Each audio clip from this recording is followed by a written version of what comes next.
Hello guys, મારું નામ શ્રીમંત છે. હું આણંદ પ્રાંતનો કાઉન્સિલર છું. મારી જોડે અત્યારે પ્રથમ આવી રહ્યા છે જે સ્ટુડન્ટ છે આપણે એમની જોડે થોડા ક્વેશ્ચન્સ કરશું. પ્રથમ કેવું ચાલે? All good.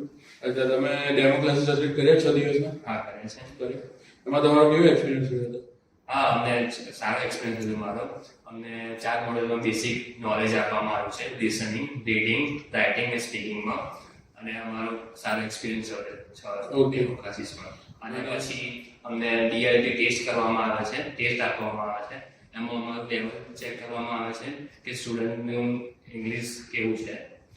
અને પછી અમને ફેકલ્ટી ડિસાઇડ કરે કેટલા ટાઈમનું પ્રેક્ટિસ દેવાનું છે. ઓકે, તો તમારા ડિસાઇડ કર્યું પછી ઓવર બેચમાં ગયા હતા તમે? હા, અમને ઓવર બેચમાં. ઓકે, તો ઓવર બેચમાં કેવું એજ્યુકેશન તમને પ્રોવાઈડ કરવામાં આવ્યું છે? ઓવરી બેચમાં અમને 4 મોડ્યુલમાં ડિટેલમાં નોલેજ આવે છે. એમાં અમને ટ્રિક્સ અને ટિપ્સ આપવામાં આવે છે અને ક્વેશ્ચન્સ અમને આપવામાં આવે છે. ઓકે, પછી તમે રેગ્યુલર બેચમાં ગયા હતા? અમે પછી રેગ્યુલર બેચમાં શિફ્ટ કર્યા. ઓકે, તો રેગ્યુલર બેચમાં અને ઓવરવ્યુ બેચમાં શું ડિફરન્સ છે?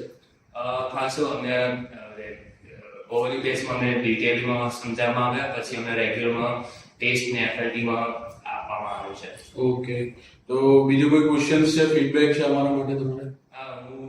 હું મારો ફીડબેક મારો એક્સપિરિયન્સ બહુ સારો હતો. અને હું એવું જ કહીશ કે મારા ફ્રેન્ડ્સને, ફેમિલી મેમ્બરને કે IELTS અને સ્ટુડન્ટ વિઝા માટે એક વખત GME એજ્યુકેશન ફોકસને વિઝિટ કરવું. ઓકે, અને તમે પોર્ટલ વાપર્યું છે તમારું સ્ટુડન્ટ પોર્ટલ? પોર્ટલ એ કેવું લાગ્યું તમારું?